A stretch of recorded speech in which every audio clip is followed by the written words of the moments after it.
नमस्कार, times of Swaraj में आप सबों का स्वागत है और मैं हूं संतोष सिंह। और आज हम टाइम्स ऑफ स्वराज में चर्चा करने जा रहे हैं कि शिक्षक तबादले को लेकर अब मंत्री और एसीएस आमने सामने हो गए। जिस तरीके से एसीएस राष्ट्र के नाम संदेश जारी कर रहे हैं, जिस तरीके से एसीएस राष्ट्र के नाम संबोधन के दौरान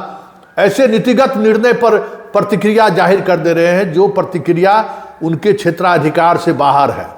इस बात को लेकर अब मंत्री और एसीएस खुलकर आमने सामने आ गए हैं। और खुलकर आमने सामने आने के बाद ये साफ लगने लगा है कि जिस तबादले को लेकर एसीएस लगातार नई चीजें सामने ला रही हैं, उस पर आने वाले समय में विराम लग जाए तो कोई बड़ी बात नहीं होगी। जरा सुनिए कल एसीएस ने क्या कहा था, तबादले को लेकर एसीएस ने क्या कहा था और आज शिक्षा मंत्री ने क्या कहा है। ये बहुत बड़ी बात है, बहुत बड़ा कह सकते हैं कि कंट्राडिक्शन है एसीएस और शिक्षा मंत्री के बयान के बीच। तो पहले हम आपको एसीएस का बयान सुनाएंगे जो कल उन्होंने कहा था और आज शिक्षा मंत्री ने क्या बयान दिया है। जरा इस दोनों बयान को गौर से देखिए और समझने की कोशिश करिए, तब फिर आपको समझ में आ जाएगा कि एसीएस जो कह सकते हैं कि सुपर सीएम बनने की जो कोशिश कर रहे हैं उसको लेकर मंत्री किस तरीके से असहज है। जरा सुनिए कल एसीएस सिद्धार्थ ने क्या कहा था तबादले को लेकर। शिक्षक का कहना कि वो काफी दूर हैं अपने एग्जिस्ट स्थान से, फिर भी उनका इस शिक्षा को ले नहीं रहा, लिख रहा है। देखिए उसमें ऑप्शन में लास्ट ऑप्शन है कि आपके ऐच्छिक स्थान से दूरी, मतलब अगर आप अररिया में हैं, आप चाह रहे हैं सासाराम, तो अररिया से सासाराम ऐच्छिक स्थान से दूरी के आलोक में आप अप्लाई कर सकते हैं। तो दूरी का भी हम लोगों ने प्रावधान रखा है और जहाँ तक संभव हो हम लोग इसको एडजस्ट कर देंगे। तो हम लोग ये उम्मीद कर सकते हैं टीचर कि अपने अपने जहाँ पे ऐच्छिक स्थान है उसके निकटतम वो आ जाएंगे। सुना आपने, अब जरा सुनिए आज शिक्षा मंत्री ने क्या कहा है तबादले को लेकर कि हम किन लोगों को तबादले के लिए आवेदन आमंत्रित कर रहे हैं और उस आवेदन का आधार क्या होगा और उसको लेकर क्या प्रक्रियाएं आने वाले समय में विभाग अपनाएगी। इन सारों बातों पर क्या कहा है शिक्षा मंत्री ने, जरा शिक्षा मंत्री की बात को सुनिए। अभी सिर्फ वैसे ही मामले स्थानांतरण के लिए जा रहे हैं जो असाध्य रोग से ग्रसित हों या विशेष परिस्थिति में सामान्यतः हम लोग जो सक्षमता परीक्षा की जो शेष जो परीक्षाएं रह गई हैं वो जब पूरा हो जाएंगी तभी हम लोग लागू करेंगे जो उदार नीति हमने कहा है। अभी जो खास करके अगर किसी को व्यक्तिगत परेशानी हो, वो विधवा हो या फिर असाध्य रोग से ग्रसित हो या हस्बैंड वाइफ का मामला हो कि दोनों गवर्नमेंट सर्वेंट हैं, शिक्षक हैं, वैसे ही सिर्फ मामले 1 से 15 तक हम लोग पोर्टल पर इनवाइट कर रहे हैं। लेकिन पिछली बार भी हमने सभी को कहा है और हम लोगों ने दिशा निर्देश भी दिया है कि जो सामान्य ट्रांसफ़र पॉलिसी है जिसके बारे में हम लोगों ने कहा भी है कि सभी लोग ज़िले के अंदर ही होंगे, लेकिन डिटेल्स उसका पुनः हम लोग जब शेष परीक्षाएं सक्षमता की हो जाएंगी तो उसके बाद हम लोग बीपीएससी हो या सक्षमता परीक्षा से जो पास हुए और जो नियोजित शिक्षक हो जाएंगे, विशिष्ट शिक्षक हो जाएंगे, तो उसके बाद सुन लिए शिक्षा मंत्री जो कह रहे हैं वो ठीक एसीएस के बयान के विपरीत कह रहे हैं कि उन्हीं मसलों को हम टैकल करेंगे जो बीमार हैं और जो पति पत्नी वाला मसला है, और फिलहाल दूसरे मामले को हम टैकल नहीं करेंगे। और आने वाले समय में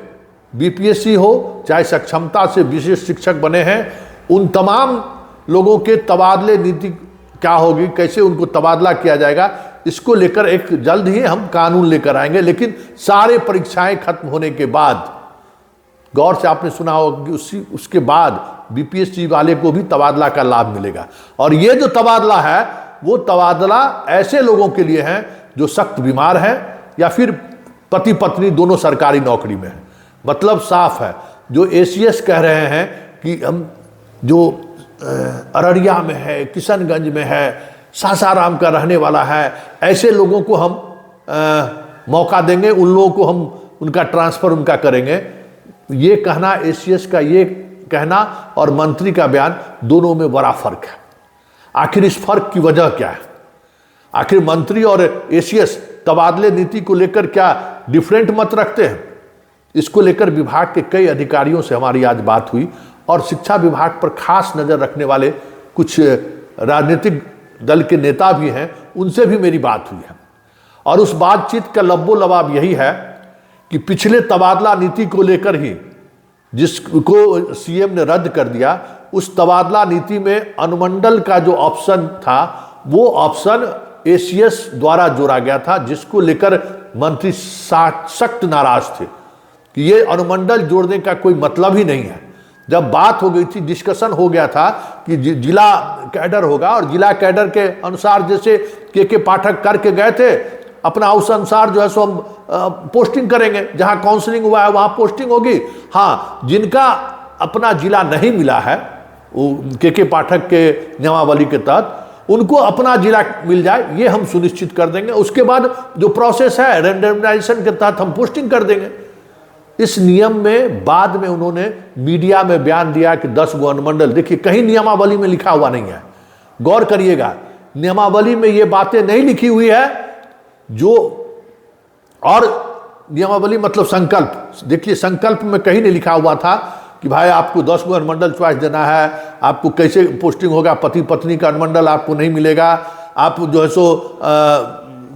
पति पत्नी जहां रहने वाला है वो अनुमंडल नहीं मिलेगा, जहां पोस्टिंग है वो अनुमंडल, ये सारी बातें बाद में उसमें घुसाया गया था सॉफ्टवेयर के माध्यम से। और कहा जा रहा है कि इसके पीछे पूरी तौर पे एसीएस का दिमाग लगा हुआ था, जिसको बाद में मंत्री ने जब वीटो लगाया तो उसमें वो सुधार लाया गया और फिर जो 4 जो चीजें सॉफ्टवेयर में दिखना शुरू हो गया था, जो एसी मतलब ई शिक्षा कोष पर पत्नी का अनुमंडल, पति का अनुमंडल, जहां पोस्टेड है वो अनुमंडल, तो ये सारी जो ऑप्शन शिक्षकों को बाद में जो आना नहीं शुरू हुआ, वो जो बदला वो एसीएस के जिद पर वो शामिल किया गया था। नोटिफिकेशन में जो नोटिफिकेशन जारी हुआ उसमें कहीं इसकी चर्चा नहीं थी, याद होगा आपको, संकल्प में भी इसकी चर्चा नहीं थी, लेकिन ऐप में ये सारी बातों को इंट्रोड्यूस कर दिया गया, जिसको लेकर मंत्री खासे नाराज हुए थे और बाद में मुख्यमंत्री को हस्तक्षेप करके उस तबादला नीति को ही खत्म करना पड़ा। उसी दिन से कहीं न कहीं दोनों के बीच मनभेद कह सकते हैं कि पनपना शुरू हो गया था। और हाल के दिनों में छुट्टी को लेकर जिस तरीके से मीडिया ब्रीफिंग या यूं कहें कि मीडिया के सहारे चीज़ों को जिस तरीके से एसीएस रख रहे हैं, उसको लेकर कहीं न कहीं मंत्री नाराज हैं। अब आप जो नीतिगत निर्णय लेने हैं उस नीतिगत निर्णय का लाभ सरकार उठाएगी ना, कि भाई पदाधिकारी इस पर बयानबाजी करेंगे। तो छुट्टी को लेकर जो बयानबाजी आया है उससे भी असहज है। और इस तबादला नीति को लेकर तो अब साफ दिखने लगा है शिक्षा विभाग के दफ्तर में कि जो काफ़ी उत्साहित थे जो अधिकारी और कर्मचारी, सेक्शन ऑफिसर और ये जो तबादले को लेकर जो लॉबिंग करने वाले जो डीलिंग असिस्टेंट है, उसके चेहरे पर आज से वो मायूसी दिखनी शुरू हो गई है कि अब लगता है कि मामला कहीं फंस न जाए, क्योंकि मंत्री जिस तरीके से वीटो लगा दिए, अभी मंत्री के सामने बहुत सारी बातें और आनी बाकी है। 2-3 दिनों के बाद मंत्री और कई लोगों के बीच मुलाकात लगभग तय है। वो हमें लगता है कि कुछ व्यक्तिगत कारणों से मंत्री से थोड़ा वक्त लिया है मुलाकात का। उस मुलाकात में वो सारी बातें सामने आने वाली हैं कि किस तरीके से एक रणनीति के तहत, अब देखिए जो इन्होंने बताया कि जिसको हम इनवाइट कर रहे हैं, यहाँ भी एसीएस डंडी मारा है, कलाकारी यहाँ भी नहीं छोड़ा। वो जो आप पत्र जारी किए हैं जो तबादला के लिए अभ्यावेदन दीजिए, उस अभ्यावेदन में तो कहीं नहीं लिखा हुआ है कि जो शहर के रहने वाले लोग हैं उनका शहर में पोस्टिंग नहीं होगा, लेकिन ऐप में इन्होंने प्रावधान कर दिया। ये बात मंत्री तक पहुंच गई है और मंत्री हैरान है कि ये कैसे हो रहा है, जो निर्णय हुआ नहीं वो बातें कैसे शामिल कर दिया जा रहा है। जवाब हमको देना पड़ता है ना, पब्लिक के बीच हम जा रहे हैं, मीडिया को फेस हम कर रहे हैं, क्रॉस क्वेश्चन हमसे हो रहा है, हमारे विधान पार्षद हमसे सवाल कर रहे हैं, सदन में हमको जवाब देना पड़ता है। ये फिर नई बातें कहां से जुट गई कि शहर जो है सिर्फ ऐसे लोगों के लिए है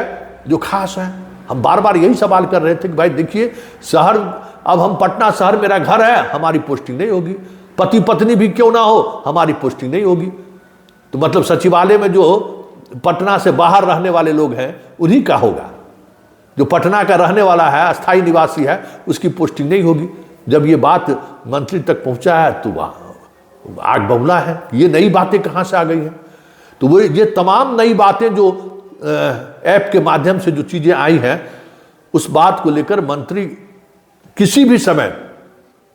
प्रेस को संबोधित कर सकते हैं। और आज उन्होंने संकेत दे ही दिया है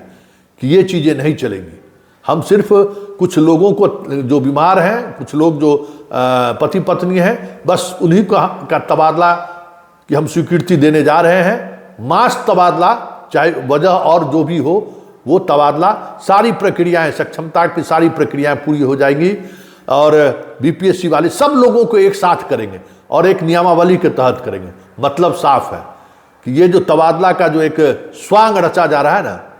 वो स्वांग अब धीरे धीरे एक्सपोज होता जा रहा है, जिसकी चर्चा हम पहले दिन से कर रहे हैं कि ये तबादला नहीं होने वाला है। इससे पहले वाले तबादला में भी कह रहे थे हम कि तबादला इनसे होने वाला नहीं है, सिद्धार्थ जी से। अब मंत्री के बयान के बाद ये साफ दिखने लगा है कि आने वाले समय में कई और चीज़ें आपको स्पष्टता के साथ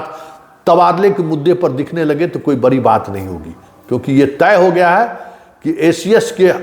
उस एजेंडे को, जो छुपा एजेंडा है, अब मंत्री उसको समझने लगे हैं और इस वजह से मंत्री पूरे नीति को लेकर कहीं न कहीं असहज है।